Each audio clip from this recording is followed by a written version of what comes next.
Shalom Bapak Ibu Saudara, kita renungkan dulu pagi hari ini firman Tuhan mengenai tulang Elisa ya. Mari kita baca dari 2 Raja-Raja 13 ayat 21. Pada suatu kali orang sedang menguburkan mayat. Ketika mereka melihat gerombolan datang, ditampakkan merekalah mayat itu ke dalam kubur Elisa.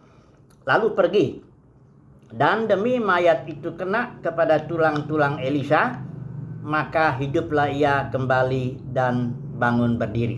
Ini mujizat yang terjadi di kuburan Elisa. Elisa pada waktu sudah jadi tulang-tulang ya. Dan ketika dilempar mayat itu, sejangka waktu mayat itu kena tulang-tulang Elisa dan dia menjadi hidup kembali. Ini luar biasa ya. Nah, kita harus tahu ini tulang-tulang Elisa ya berbicara soal dampak atau ministry seseorang setelah dia mati ya. Jadi kita cerita dulu sebentar mengenai Elisa ini. Siapa ini Elisa ini? Elisa ini sebenarnya sebagai pemuda, dia waktu itu sedang membajak 12 pasang lembu ya. Tiba-tiba Nabi Elia, kita tahu ya Nabi Elia itu dia harus diganti, dia cari pengganti, dia panggil ini Elisa sebagai penggantinya. Ya, nah Elisa ini langsung merespon. Ya, ketika dilempar jubah itu tanda ikut aku engkau akan meneruskan pelayanan kenabian ini. Akhirnya Elisa langsung dia minta izin dulu, ya. Cium bapaknya ibunya, baru aku akan ikut engkau, kata si Elisa begitu ya pada Elia. Dan yang dilakukan oleh Elisa ini, dia membakar semuanya lembu itu dipotongin semua, ada 12 pasang itu, terus kayu-kayunya itu bajaknya dipakai untuk kayu bakar. Padahal dia nggak ada lagi kemungkinan dia balik lagi kepada pekerjaannya semula itu. Kasih makan sama orang-orangnya, sudah pergi. Jadi betul-betul tindakan Elisa ini suatu tindakan yang kalau saya dulu istilahnya bakar kapal. Ada seorang jenderal dengan pasukannya, dia turun dari kapal laut, dia turun sampai mendarat di satu pulau dan dia mau perang. Dia mau kasih semangat sama prajuritnya. Caranya dibakar kapalnya. Prajuritnya itu ngelihat, wah kapal sudah terbakar, nggak ada jalan lain. Kita mesti maju dan menang. Ya, karena nggak ada jalan mundur. Ya, begitulah yang dilakukan oleh Elisa. Ya, nggak ada jalan mundur. Elisa langsung bakar itu semua yang kita maju. Ya, lain dengan Petrus dan kawan-kawan sempat waktu itu kan, setelah Yesus mati ya, dia bilang, ayolah kita cari ikan lagi. Nggak tahu semalaman cari ikan, nggak dapat ikannya ya. Nah, dari situ tapi Yesus datang menampakkan diri bikin mujizat. Jadi kalau ini Elisa, dia tidak ada sedikit pun jalan mundur. Pokoknya maju menggenapi panggilan. Hanya itu aja. Itu satu ya. Kedua, kehidupan Elisa ini dia seorang yang nggak kepalang tanggung kalau minta sesuatu. Dia ditanya waktu itu kan Elia udah mau diangkat Tuhan ya. Terus Elia mau bilang, aku mau pergi ke Betel, kau tinggal aja dulu sini. Elisa bilang, demi Tuhan dan demi hidupmu, aku nggak akan tinggalkan kau, katanya. Ikut. Dia mau ikut terus. Dia tahu, saya nggak mau tinggalin kau. Saya mau minta sesuatu ini. Ya, terus Elia bilang, aku mau ke Jericho, kau tinggal sini. Nggak mau, katanya. Pokoknya demi Tuhan dan demi hidupmu, aku harus ikut. Pergi ke Jericho. Ya, akhirnya ikut juga. Terus dia bilang, Elia bilang, aku mau ke Sungai Yordan nih, tinggal aja dulu. Nggak mau, tetap. Sampailah di Sungai Jordan, terus Elia bilang, apa dah, ya, aku udah mau berangkat, apa yang kau mau minta? Ya. Terus Elisa bilang, aku minta 2 kali lipat daripada rohmu, double porsi. Ya. Waduh, kata Elia, itu susah. Ya. Tapi kalau engkau bisa lihat aku, waktu aku berangkat, ya akan terjadi, katanya. Benar, Elisa lihat ya, dia tangkap jubahnya, dan terjadilah itu. 2 kali lipat daripada spiritnya Elia itu jatuh ke tangan Elisa. Dan kalau kita lihat, mujizat yang dibuat Elia itu ada 8 kali. Tapi mujizat yang dilakukan oleh Elisa dalam pelayanannya itu ada 16 kali. Jadi 2 kali lipat. Ya. Demikianlah orang seperti Elisa ini. Ya. Pertama dia seorang yang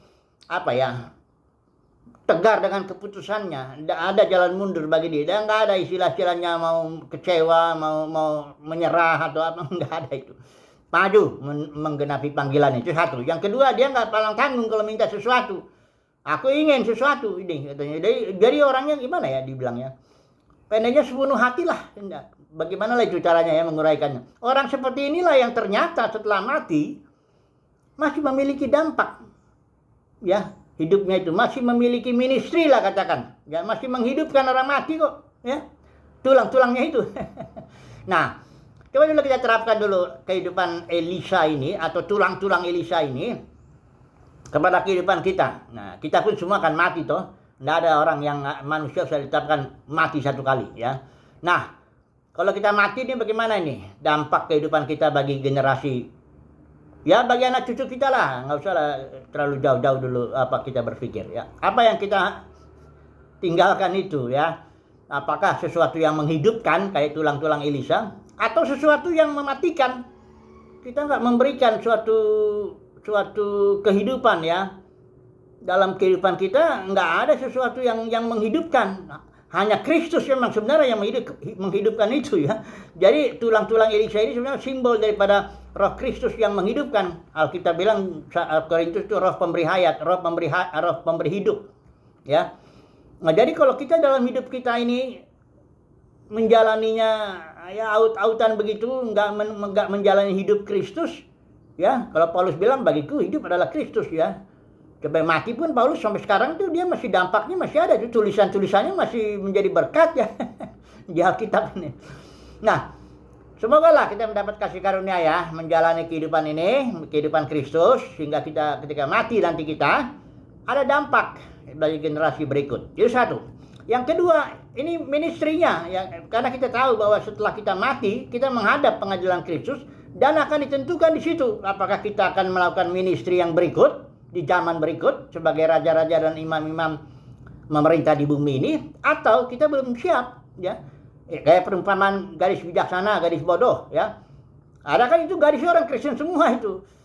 Talenta itu juga orang Kristen, hamba Tuhan semua itu. Ada yang hamba jahat, hamba yang tidak, yang jahat, dan hamba yang baik dan setia. Semuanya orang Kristen itu.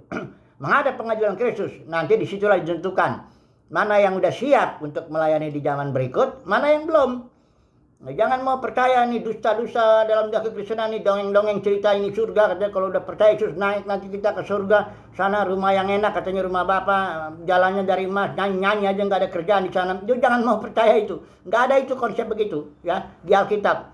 Alkitab bilang setelah kita mati kita akan masuk pengadilan Kristus, dipercaya ataukah tidak kita untuk pelayanan berikut, ya. Semoga kita mendapat kasih karunia lah, ya. Setelah kita menjalani suatu kehidupan di muka bumi ini, kita dindai oleh Tuhan dan kita dipercayakan lagi suatu ministry berikut setelah kita mati, ministry sebagai raja-raja dan imam-imam memerintah di bumi ini dengan tubuh kemuliaan untuk membuat bumi ini bergerak menuju bumi yang baru, langit yang baru juga. Semoga kita mendapat kasih karunia untuk itu, ya. Tapi saya satu lagi lah sebagai penutup ini. Ini Yesus, kita lihat contoh lah Yesus, ya, dalam hidupnya di muka bumi di depan mahkamah agama itu sama sekali kelihatan dia sebagai penyesat, ya. Ya, dampaknya atau apanya semuanya apa enggak inilah, ya. Ya, dibandingkan Kayafas, apa Nikodemus, Gamaliel atau Yusuf Arimatea, ini orang-orang terhormat lah, ya, dalam dunia keagamaan. Tapi Yesus itu seorang yang terasing, ya, tersingkir, terbuang, ya. Tapi setelah dia mati, sudah tahu kan dampaknya, ya.